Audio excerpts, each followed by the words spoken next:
তাহলে এই যে 10 লক্ষ টাকা রেট হঠাৎ করে বেঁধে দিলেন আজকে মমতা বন্দ্যোপাধ্যায় মঞ্চ থেকে, যে আমরা তো 10 লক্ষ টাকা দিতেই পারি, তাহলে এই নির্যাতিতাদের বা ধর্ষিতাদের যে ইজ্জতের দাম মমতা বন্দ্যোপাধ্যায় বেঁধে দিচ্ছেন, খালি মনে একটাই প্রশ্ন জাগে, মমতা বন্দ্যোপাধ্যায়ের বাড়ির মহিলাদের ইজ্জতের দামও কি 10 লক্ষ টাকা?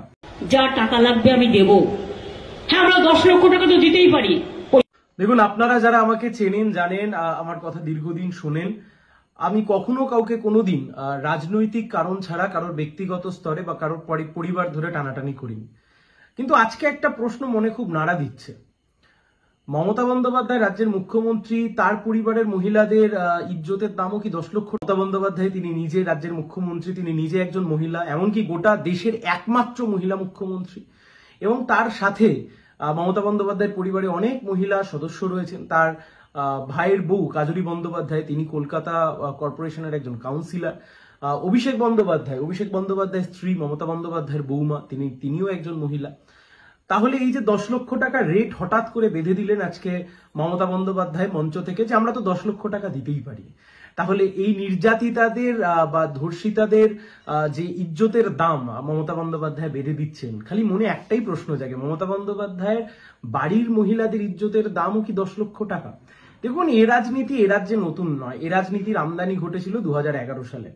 পার্কস্ট্রিট ধর্ষণ কাণ্ড থেকে আজকে আরজিকর ধর্ষণ কাণ্ড, প্রত্যেক কটা ধর্ষণ কাণ্ড ঘটবার পরে এই রাজ্যের মুখ্যমন্ত্রী প্রতিবার ধর্ষকদের পক্ষ নিয়েছেন এবং ধর্ষিতার চরিত্রের দিকে আঙুল তুলেছেন এবং তার সাথে প্রতিবাদীদের দিকে আঙুল তুলেছেন। 2011 সালে পার্কস্ট্রিট ধর্ষণ কাণ্ড প্রথমে বলেছিলেন সাজানো ঘটনা, তারপরে দময়ন্তী সেন, যিনি তদন্ত করে ঘটনাকে সত্য প্রমাণ করেছিলেন, তাকে ট্রান্সফার করে দিয়েছিলেন, বদলি করে দিয়েছিলেন। এবং তারই সাথে এখনো আমাদের খুব স্পষ্টভাবে মনে রয়েছে যে সেই সময়তে তৃণমূল কংগ্রেসের সাংসদ কাকলি ঘোষ দস্তিদার, তিনি বলেছিলেন যে যিনি ধর্ষিতা হয়েছেন আর যারা ধর্ষক, এদের দুজনের মধ্যে নাকি রেট নিয়ে, অর্থাৎ দেহ ব্যবসার রেট নিয়ে নাকি বনিবনা হচ্ছিল না। শুধু তাই নয়, কাদের খান অর্থাৎ পার্কস্ট্রিট ধর্ষণ কাণ্ডে যিনি অভিযুক্ত ছিলেন, তাকে দিনের পর দিন শেল্টার দিয়েছিলেন, মিডিয়াতে প্রকাশিত হয়েছিল নুসরাত জাহান। সেই নুসরাত জাহানকে মমতা বন্দ্যোপাধ্যায় পরবর্তী সময়তে বসিরহাট থেকে সাংসদ বানিয়েছিলেন। পরবর্তী সময়তে একের পর এক ঘটনা, কামদুনি ধর্ষণ কাণ্ডের সময়ও টুম্পা কয়াল, মৌসুমী কয়াল যখন প্রতিবাদী চরিত্র হিসেবে সামনে দাঁড়িয়েছিলেন, তাদেরকে মাওবাদী বলেছিলেন।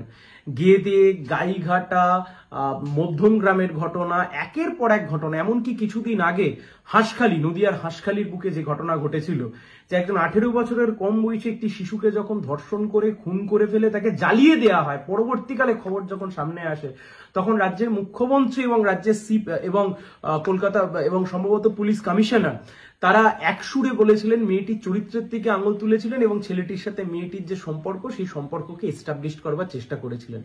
এক্ষেত্রে আরজি করের ঘটনার ক্ষেত্রেও কিন্তু কিচ্ছু অন্যথায় নয়। আপনি যদি গোটাটা দেখেন, গোটাটা দেখবার পরেও বুঝবেন যে এটা যদি শুধুমাত্র ধর্ষণের ঘটনা বা খুনের ঘটনা হতো, তাহলে কিসের জন্য, কেন, কোন কারণে রাজ্যের পুলিশ একটা খুনের ঘটনাকে আত্মহত্যার ঘটনা বলে চালানোর চেষ্টা করলো বা আত্মহত্যার ঘটনার মামলা পর্যন্ত রুজু করে দিল? 10 লক্ষ টাকা অফার করা হলো 10 লক্ষ টাকা নির্যাতিতার পরিবারকে দেওয়ার জন্য।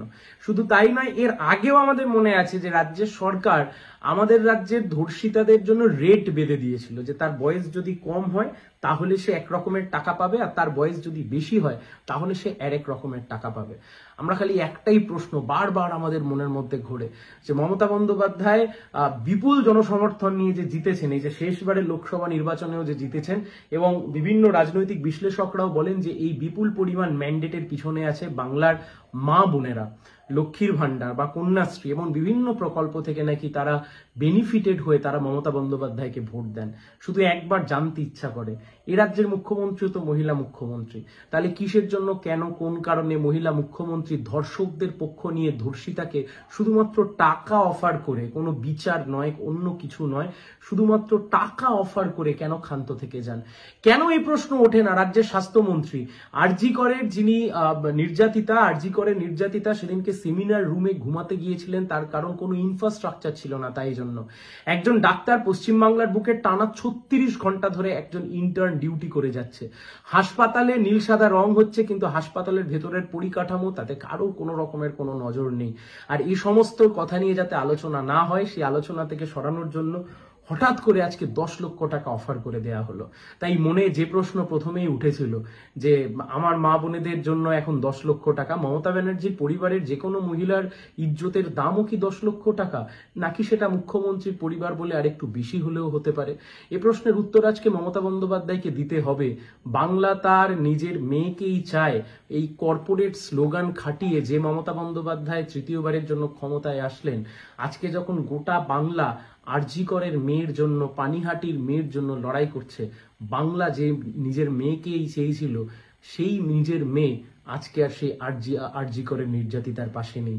10 লক্ষ টাকা দিয়ে নির্যাতিতার সমস্ত দায়ভার থেকে, রাজ্যের প্রশাসক হিসেবে সমস্ত দায়ভার থেকে তিনি মুক্ত হতে চাইছেন।